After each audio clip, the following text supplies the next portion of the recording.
E aí, pessoal? Como é que vocês estão? Vamos esperar o pessoal chegar para a gente dar início. Opa, Rony já está presente. Rony, meu amigo, o áudio tá bom?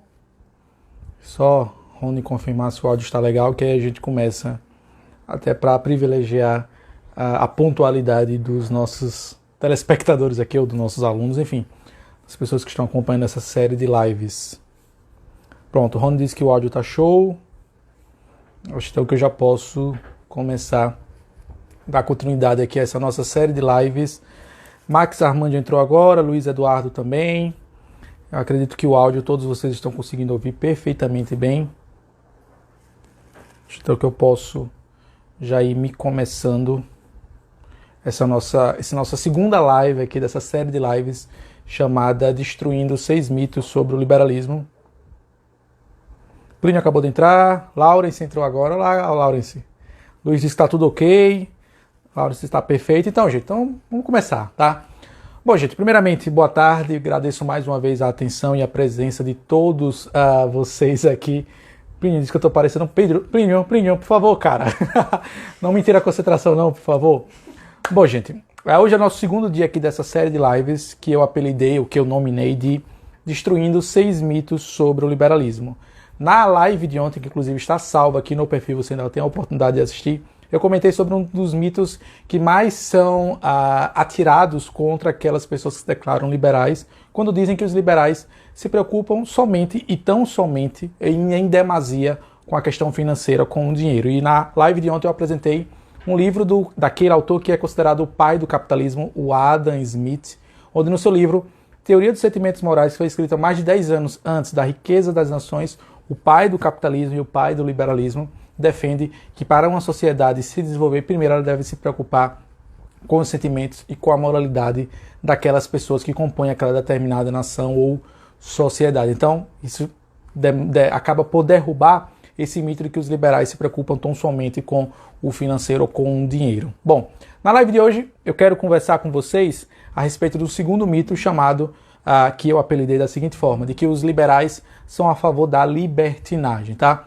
Bom, e o que se entende por libertinagem, que eu quero já iniciar aqui essa nossa live. Libertinagem é aquela ideia de que você pode tudo, de que é tudo legalizado, legalize já, né? Tudo é liberado a todo momento, para todas e qualquer pessoas que compõem aquela sociedade. E o autor que eu quero apresentar a vocês hoje é um autor da França, vem da França no caso. Ele nasceu no início do século XIX, para ser mais exato, em 1801, de prenome Claude Frédéric Bastiat. E antes de falar de fato sobre o livro dele, e claro, ir desmontando aos poucos aqui no decorrer dessa nossa live, esse mito de que os liberais são a favor da libertinagem, são vida louca, tá? Tiro porrada e bomba para todo lado, é preciso falar um pouco da vida do Bastiat, para que vocês compreendam um pouco da dimensão ou do cenário em que o Bastiat nasceu e a qual ele estava inserido, e a qual ele acabou por escrever alguns ensaios, alguns artigos e livros tratando sobre a questão, especialmente falando, claro, do liberalismo. Primeiro, o Claude Frédéric Bastiat, como eu falei alguns minutos atrás, nasceu na França em 1801. Ele nasceu numa família de um comerciante rico, só que, infelizmente, aos 9 anos, ele fica órfão, né? De pai e de mãe, e ele acaba tendo sido criado por um tio que era fazendeiro, que acabou, de certa forma, por herdar um pouco da riqueza do seu recém-falecido pai. Então, aos 9 anos, o Claude Frédéric Bastiat é levado para viver, para morar com esse tio que tinha sob o seu controle, sob o seu comando, algumas fazendas ali na França, e ele passa a ser, digamos assim, um jovem fazendeiro, auxiliando o tio na manutenção, no cuidado e no zelo daquela fazenda. Ele, ao mesmo tempo também, ele continua estudando, no caso tendo seus estudos, mas infelizmente aos 17 anos, ao chegar um pouco mais já da saída da adolescência, por assim dizer, ele tem que abandonar a escola, porque o seu tio também falece e ele fica sob a responsabilidade de cuidar das fazendas, a qual agora no caso ele é o único herdeiro. Então por conta disso ele se afasta da escola, então ele continua ali cuidando do trabalho, digamos assim, agrário, né?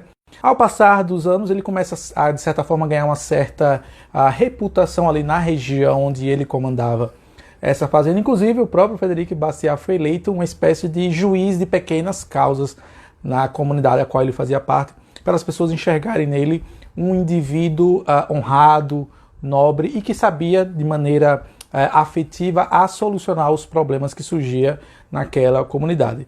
Isso faz com que ele acabe se enveredando, obviamente, passado mais alguns anos, para a política. O próprio Frederic Bastiat também foi deputado na França, no caso, isso já finalzinho quase da sua vida. Ele tentou várias vezes adentrar na vida política, mas isso de forma alguma o impediu a se dedicar às ciências, no caso, econômicas. Ele se tornou um economista, é considerado até hoje um dos economistas mais brilhantes dessa primeira fase ali do século XIX dos economistas franceses. E, além disso, claro, uma outra coisa também que vale a pena pontuar para destacar o quão o Bastiat foi assertivo nas suas críticas é que já naquela época ele já criticava os liberais socialistas. Por assim dizer, é importante deixar claro aqui, fazer uma definição clara do que vêm a ser esses liberais socialistas ali da França. Era justamente aquele pessoal do liberté, égalité e fraternité, né? É óbvio, questão historicamente falando, o Bastiat viveu depois, nasceu, né, depois, um pouco depois da própria Revolução Francesa, mas ele mesmo sofreu com as consequências da Revolução Francesa em si, e claro, até atingido a vida adulta, ele mesmo passou horas e horas se dedicando a apontar os males das revoluções francesas, naquele mesmo estilo lá do liberté, égalité e fraternité, liberdade, igualdade e fraternidade, o que hoje em dia, eu até comento isso com alguns alunos, já falei sobre isso algumas vezes, é muito mais cômodo para nós hoje criticarmos a Revolução Francesa, porque hoje nós temos condições de ver como descambou para um outro autoritarismo pior do que o que lá estava antes com a monarquia. Mas fazer essas críticas ferrenhas, essas críticas ácidas a essa ideia da revolução do liberté, égalité e fraternité naquela época, isso faz com que o Frederic Bastiat seja, digamos assim, erigido a uma posição muito mais nobre por conta das suas críticas assertivas já na própria época contra esses políticos socialistas. Então podemos dizer sim que o Frederic Bastiat é considerado um dos primeiros críticos ferrenhos a essa ideia da socialização do Estado, a essa ideia de um Estado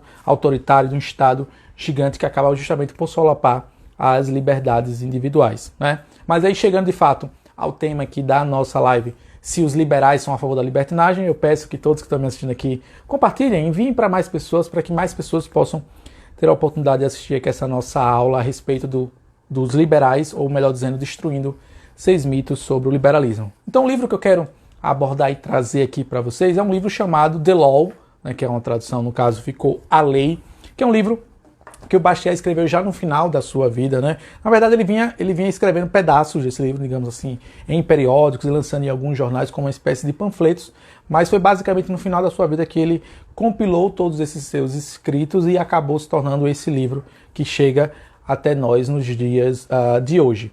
E esse livro, na época, fez um sucesso, digamos assim, alarmante, porque você tinha um recém-eleito deputado ao parlamento francês criticando justamente o que era feito ali no parlamento francês, porque ele já percebeu naquele momento que a lei estava sendo deturpada e usada de maneira errônea para atender interesses escusos, interesses obtusos. Então, antes de falar de fato lei e libertinagem, é importante deixar claro aqui qual é o conceito defendido por Bastiat quando a gente fala sobre lei. É importante deixar claro aqui que o Bastiat ele é um herdeiro intelectual direto de John Locke e de Adam Smith. Tudo indica que ele leu certamente esses dois grandes pensadores liberais e, de certa forma, foram, digamos assim, a base do seu pensamento econômico, porque, afinal de contas, o Bastiat defendia o que nós conhecemos hoje como livre mercado, uma menor intervenção do Estado na economia e, claro, consequentemente, é óbvio, nas nossas vidas.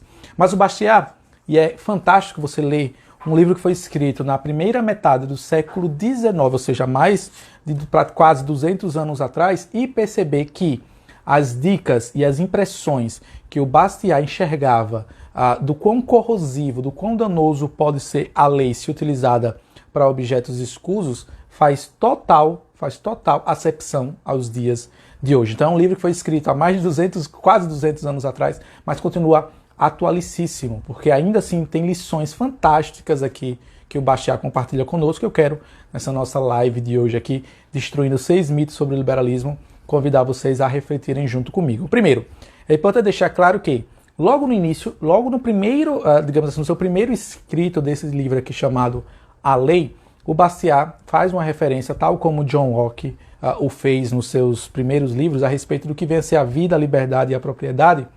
O Bastiat remete à mesma acepção, à mesma definição que o próprio John Locke usa, de que o que nós temos de mais fundamental, o que nós temos de mais importante é justamente a vida, liberdade e propriedade, e que ela deve ser defendida em excelência e em essência, porque sem a vida, a liberdade e a propriedade, o cidadão não tem mais nada. E aí o próprio Bastiat começa aqui logo no início desse seu livro falando que a vida ela é um dom de Deus e que Deus nos concedeu a vida, primeiramente, acima de tudo, a liberdade e a propriedade. E claro que munido de nossas faculdades mentais, que é assim que ele chama, mental faculties, que no português foi traduzido como faculdades mentais, é que nós devemos utilizá-la para o melhor proveito, justamente em respeito a esses três, ele chama de dons, né? São dons que Deus concedeu a nós, que é a vida, a liberdade e a propriedade. E aí ele comenta, já mais adiante, que a vida, o ser humano, no estado de natureza, ele sentiu a necessidade de, uma vez vivendo em comunidades maiores, uma vez vivendo em sociedades com centenas, milhares de pessoas, passou-se a necessidade de criar-se leis para ordenar aquelas pessoas que decidiram viver em comunidade. E aí justamente é isso que ele vai falar logo no início do seu livro aqui, quando ele vai falar que a lei, segundo o Bastiat, permitam-me ler aqui, ele diz exatamente o seguinte: a lei, para o Bastiat, é a organização coletiva do direito individual de legítima defesa. Em outras palavras, o que o Bastiat diz aqui é que as leis elas devem ser utilizadas para, acima de tudo, respeitar justamente aqueles dons que foram concedidos a nós por Deus, que é a vida, liberdade e a propriedade. E que se a lei, em algum momento, ela atenta contra um desses três dons concedidos a nós por Deus, essa é uma lei injusta, inócua, que deve sequer ser considerada e muito menos respeitada. Porque para o Bastiat, nós abrimos mão, isso é uma definição que o Bastiat coloca muito claro no seu livro, nós abrimos mão daquilo que o Adam Smith e que o John Locke chama da liberdade natural, do direito natural, ou seja, de você viver na sociedade de maneira livre, quando você decide viver em sociedade, em conjunto com outras pessoas. E por isso, você sacrifica um pouco da sua liberdade para aceitar viver em sociedade com outras pessoas que estão ao seu redor. Só que, ao mesmo tempo, essas leis agora criadas para a vida em sociedade não devem, de forma alguma, segundo Bastiat, digamos assim, dominar, passar por cima ou até mesmo destruir esses três dons que são fundamentais à própria vida humana, que é de vida, liberdade e propriedade. O Fabrício comentou aqui, bem Hobbes. Então, Fabrício, existe uma crítica ferrenha ao pensamento hobbesiano, que é aquela ideia lá do Leviatã, do Estado gigante e tudo mais. O hobbesiano, certamente, ele usava o contrário, tá, Fabrício? É importante deixar isso aqui claro. Para o pensamento hobbesiano, o Estado deveria ser gigante porque as pessoas tendem ao mal, né? Já para os liberais, e eu falei sobre isso na live de ontem, Fabrício, recomendo que se você não tiver visto, dê uma olhada, que para o Adam Smith, para o John Locke, no estado de natureza humana, nós somos bons, nós tendemos ao belo. Por quê? Porque nós recebemos a essência de um ser divino, de um ser belo, de um ser magnânimo, e por conta disso nós tendemos ao bem. É claro que isso não quer dizer que não existe o mal. Só que para o Hobbes é o contrário, o mal é muito maior, ou seja, o lobo é o homem do próprio, né? O homem é o lobo do próprio homem. É isso uma das frases clássicas atribuídas ao Hobbes. E por conta disso precisa ter um Estado, precisa ter uma estrutura governamental para impedir que as pessoas acometam danos umas às outras. Para o Bastiat, para o John Locke, para o próprio Adam Smith, é o contrário, né? É justamente porque existe a necessidade de se criar leis que as leis foram criadas, justamente para a preservação desses três dons concedidos a nós por Deus: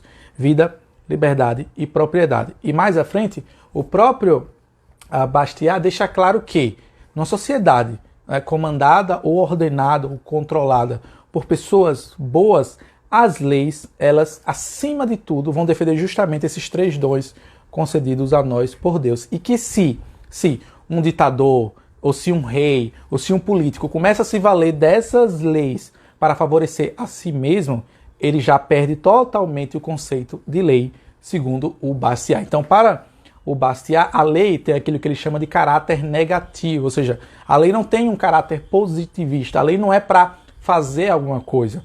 Para o Bastiat, a lei é para impedir que alguma coisa seja feita. Ou seja, alguma coisa que não está falando aqui no sentido é de das rebeliões, das revoluções. Por isso, o próprio Bastiat era um crítico ferrenho das próprias revoluções liberais que eu estou dizendo aqui no sentido dos socialistas, ali na França, por ele mesmo perceber que aquilo era muito mais danoso, por tirar uma ordem já estabelecida, no caso a monarquia, e querer colocar algo melhor. E todo mundo sabe que descambou para uma ditadura, para um autoritarismo ainda pior.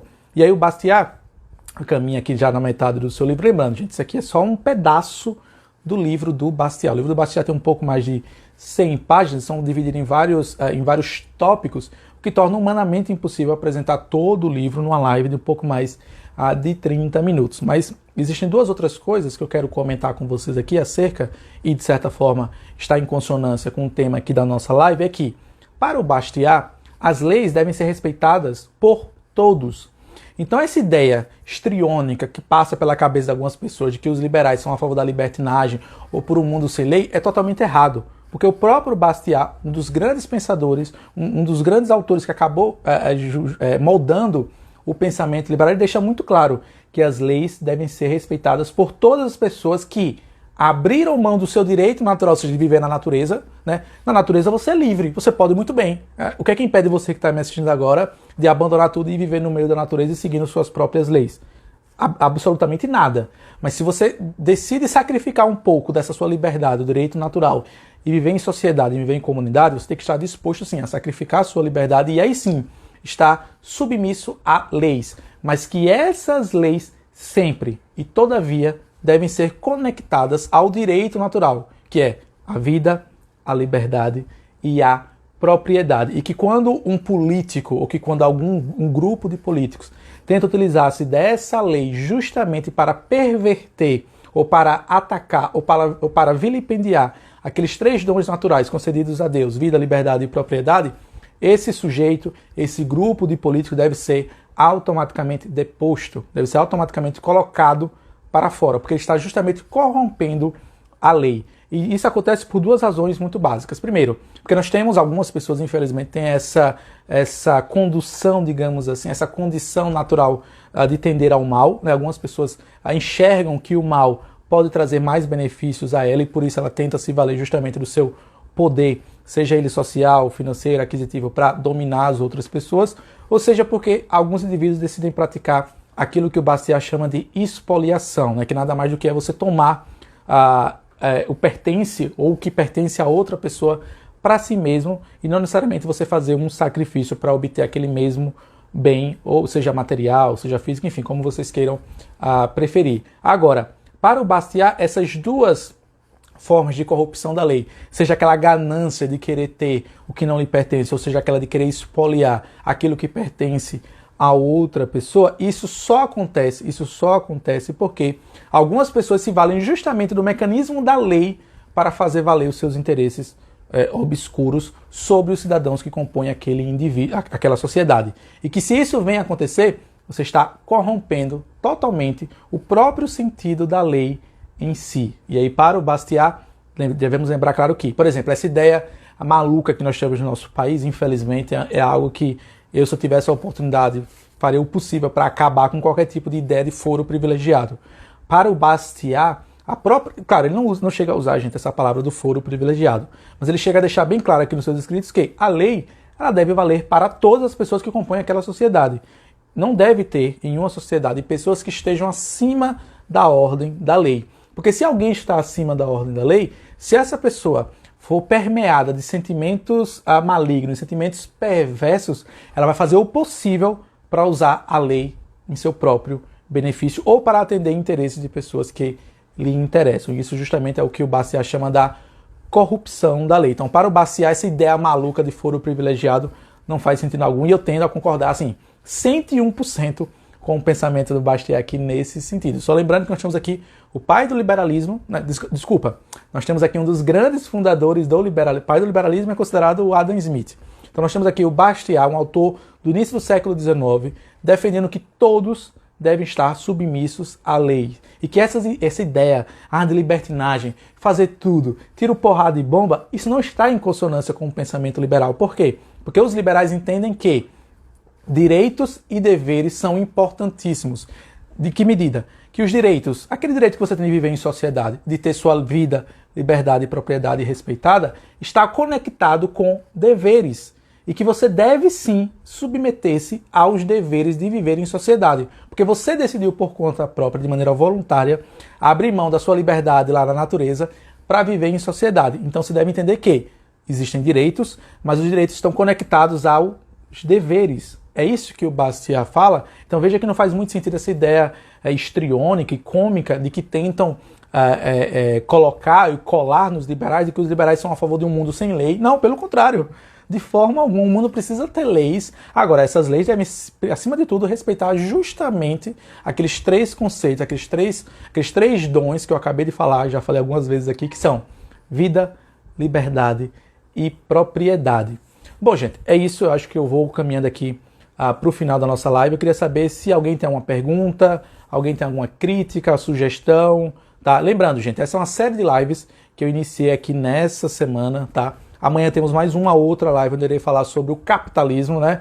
Muitas pessoas enxergam o capitalismo de forma negativa e amanhã, na live de amanhã, continuando aqui esse nosso Destruindo 6 mitos sobre o liberalismo, eu irei explicar a vocês o porquê que o capitalismo é bom para os pobres, o porquê que o capitalismo é positivo e porquê que um regime capitalista tende a favorecer muito mais os pobres do que os ricos. Agora, uma outra observação que eu esqueci aqui de fazer sobre o Bastiat, se vocês me permitem, tá, gente? Fiquem à vontade. Vou fazer só mais uma colocação aqui final para caminhar para o encerramento aqui das nossas lives. Quem tiver alguma pergunta para fazer, fique à vontade sobre o Bastiat, sobre aqui o nosso assunto. É importante deixar claro que, gente, o que o Bastiat escreveu a respeito da lei, tá? Apesar de ter sido escrito há quase 200 anos atrás, se você for observar o Brasil e o mundo, acontece até hoje. Acontece até hoje pessoas que, infelizmente, se locupletam da máquina pública, da estrutura governamental, para fazer passar leis em prol de si mesmo. Vou dar um exemplo muito claro aqui da cidade de Aracaju. Quem me segue já há um tempo vai compreender melhor, né? Durante o tempo eu fiz um trabalho de fiscalização, onde eu acompanhava o trabalho dos vereadores aqui na cidade de Aracaju. E não foram poucas as vezes, ou poucas as leis que eu presenciei com esses olhos, que estavam sendo discutidas, que não tinham interesse nenhum por trás, a não ser o interesse do próprio legislador, né? Esse é um outro ensinamento, é um outro pensamento que o Bastiat ensina em uma outra de suas obras chamado O que se vê e o que não se vê. Que as leis, ela tem duas características. Tem a lei daquilo que você vê, está na prática, está escrito na lei, e tem aquilo que você não vê. Eu me lembro, existem várias leis histriônicas que eu vi serem discutidas na nossa cidade aqui em Aracaju, mas se vocês me permitem comentar apenas uma, era uma lei de um vereador que dizia que os supermercados não podiam ofertar caixa de papelão para os consumidores. Sabe quando você vai em mercados atacadistas, tipo G Barbosa Atacadão, tipo Macro, tipo Extra, enfim, você recebe uma caixa de papelão para levar suas compras? Essa é uma lei que visava proibir que os supermercados ofertassem caixas de papelão para os consumidores.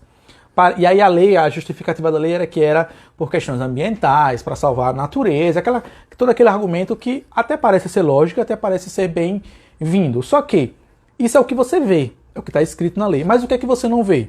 O que você não vê é o seguinte: aquelas caixas que os mercados oferecem aos consumidores, elas iriam para o lixo, automaticamente, elas iriam ser despejadas e atiradas no lixo. Então o dono do supermercado prefere o quê? Colocá-la de volta em circulação para que os próprios consumidores levem suas compras naquelas mesmas caixas de papelão. Então, isso é o que você vê. O que não se vê? Proibindo a oferta, né, de caixa de papelão para os consumidores, o que é que vai acontecer? O mercado vai ter que começar a cobrar pelas bolsas plásticas, pelas sacolas plásticas, como já acontece em várias partes do Brasil e do mundo, né? Então esse é um outro ensinamento que o Bastiat traz a nós aqui. Lembrando, gente, estamos falando de um autor do início do século XIX, mas vejam como as suas críticas ferrenhas e ácidas acerca do Estado e de como os políticos, os legisladores, infelizmente, muitos deles se valem justamente da estrutura governamental para defender interesses, no mínimo, estranhos, né? Acabam por prejudicar justamente mais ainda a nossa sociedade. Então assim, gente, é isso. Agradeço mais uma vez a participação de todos vocês. Queria pedir mais uma vez que, se você gostou, por favor, divulgue, tá? tem um link aí certamente em algum lugar que você pode espalhar essas lives aqui. E amanhã de novo eu estarei aqui de volta exatamente às 12h12 para conversar com vocês sobre se o capitalismo é bom para os pobres. Já dou um spoiler aqui que, para mim sim, o capitalismo é bom para os pobres e eu vou explicar em detalhes sobre isso amanhã. O Muriel Nascimento escreveu aqui. Como escreve o nome desse homem, professor? Desculpa a pergunta. Muriel, Bastiat. Bastiat. Luiz Eduardo acabou de responder. Obrigado, Luiz Eduardo. É meu aluno lá no curso de Introdução ao Liberalismo. A Luiz Eduardo falou, professor, a maioria dos liberais defende o direito natural.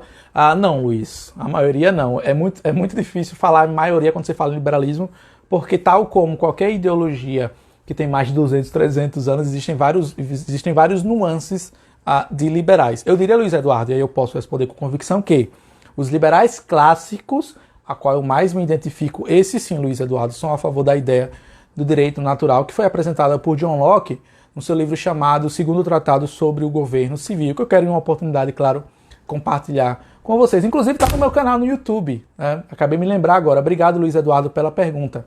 Tem lá no canal no meu YouTube chamado Livros e Etc. Tem um pedaço, tem uma aula de mais de uma hora sobre uma parte do livro do John Locke, que é considerado o pai do liberalismo, onde eu explano as ideias presentes no seu grandíssimo livro chamado Segundo Tratado sobre o Governo Civil, onde eu falo um pouco mais sobre essa questão do direito natural a qual os liberais defendem.